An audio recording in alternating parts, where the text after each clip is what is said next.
Sige, siguro para at least alam nila yung context. Ano ba yung nangyari? Bakit suspindi ka? Kwento mo naman sa kanila. Kakwento ka? Oo, ikwento mo. Kasi ganito yun, guys. The traffic jam when you're already late. Hi guys, samahan niyo ko ngayon. Nalito ako ng 1 oras dahil may traffic jam. So samahan niyo ako mag-process office.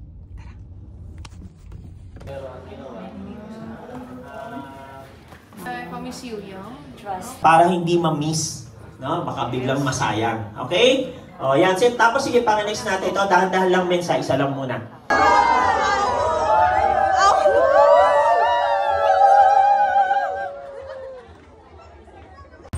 Yo guys, kasama ko si Isma.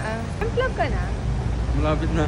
60 na lang. 60k na lang? Oo, isang Jasper yun na nga lang ako eh. Putik na, trabahuhin na natin. So nagbabalik siya, 2 years siyang nagpahinga. Hindi siya nagpahinga. Kumbaga, nag-lie low lang siya ng onte. Pero ngayon nagbabalik siya. So, siya yung next project ko. Ito yung iconic na post ni Isma na na-miss ko. Ayun o. Yung ano? Kasi sila nyo, si Isma meron siyang notebook. Yun yung business Nag-aaral presentation. siya ulit. Kailan ka nag-aaral yan? Nung nasuspindi ako. Bakit nag-aaral ka nung nasuspindi ka? Pwede namang hindi ka na mag-aral. Ay, hindi. Wala na. Pinakita na sa akin siya. Ayam ulit up eh. Ito na yun eh. Kasi na-realize ko na wala naman talagang option. Kasi isipin mo, ganun pa rin eh. Bumalik ako sa trabaho. Tapos, wala naman nangyari. Ganun pa rin. Eh, syempre, nung umpisa lang talaga. Natakot lang ako. Pero ngayon, okay na.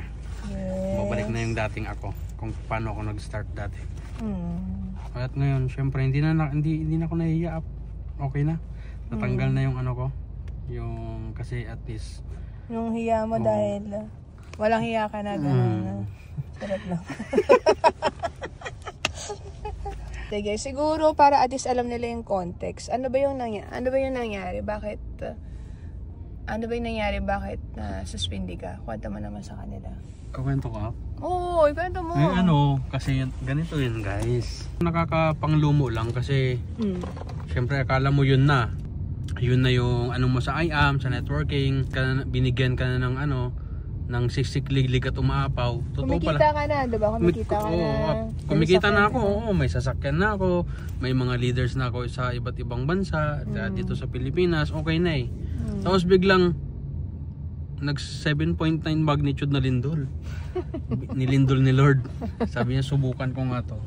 Parang ganun eh.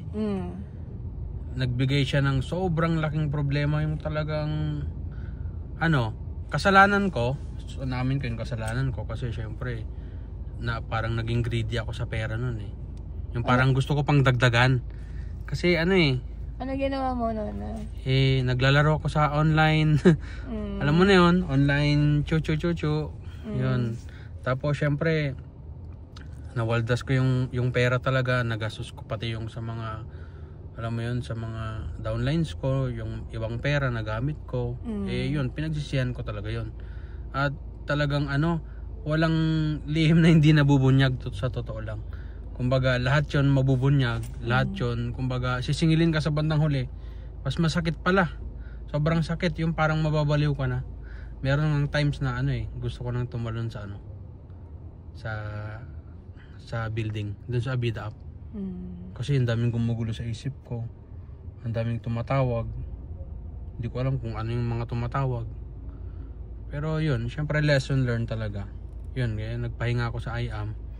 Pero syempre, nagpapasalamat pa rin ako sa Lord. Kasi nabigyan ulit ako ng chance. Syempre, hindi ko na to sasayangin. Kasi iba yung IAM iba talaga, sobrang iba. Kaya kumbaga kahit sabihin mong nawala ka, hindi talaga maano sa akin andito pa rin kumbaga hindi siya nawawala talaga. Minsan nung dumating ngayong point na napanaginipan ko yung IAM, sabi ko baka ito na po yung Lord, yung chance na makabalik ulit ako. Kaya ayun, kumbaga nagpapasalamat talaga ako kasi naibalik talaga, nakabalik na po ako.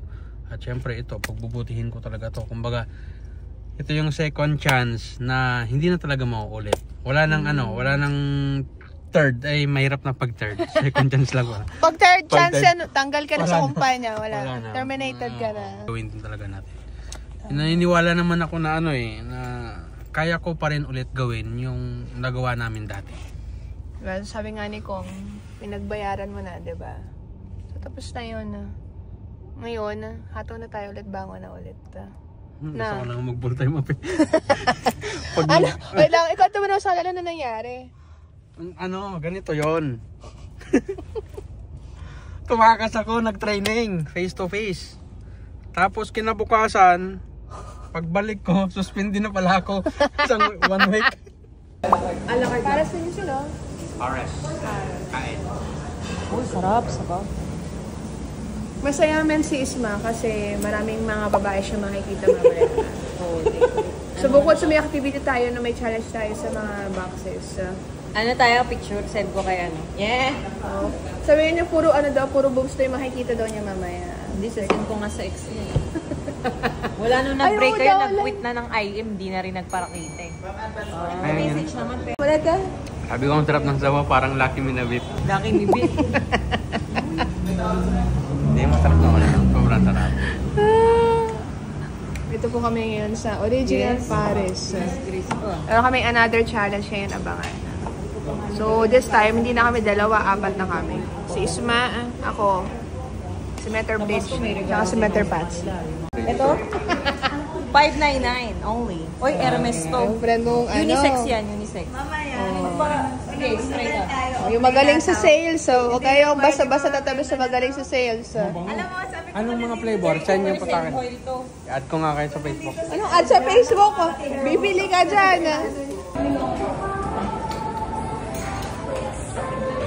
For another challenge dito sa Poblacion at ngayon ay Sabado ng gabi. So we're expecting na mas maraming tao ngayon. And we're excited to share yung opportunity at the same time. Magpa-party ka ba, Miles? Oh, walang party. Ano muna kami? Alam ko tayong pera. Oh, pera muna. Kaya natin magpayaman. Live in action dito sa Poblacion, Makati. Grabe sa Meter Bridge, very Choco barley. aggressive. May choco barley din po, yan yung kinabayan. Cream to dati. Yung sa kay Up, chicha.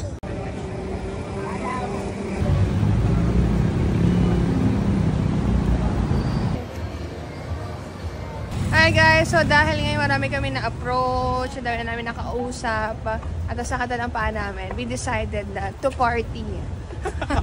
to enjoy the Saturday night. So we're going to a bar with my mentor. So syempre maganda yun, di ba? Business with pleasure. Syempre kung mag-business ka na lang din, kailangan masaya, di ba? Dapat happy, di ba? West Bridge, di ba? 30 minutes bar mo kami, tapos bago mo uwi. So let's go. Let's enjoy the night.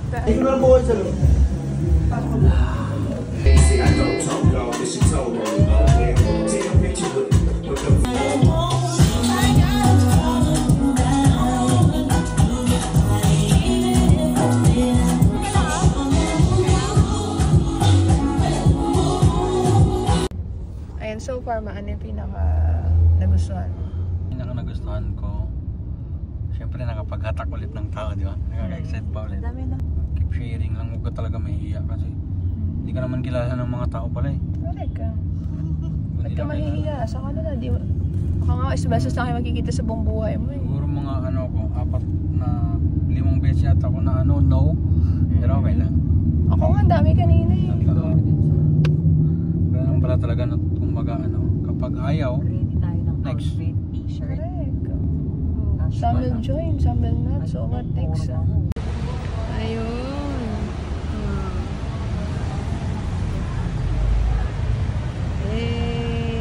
Welcome back, Isma. Welcome back sa I Am Worldwide. Magbabalik si Ismael Mamor, abangan nyo yan. Malapit yan.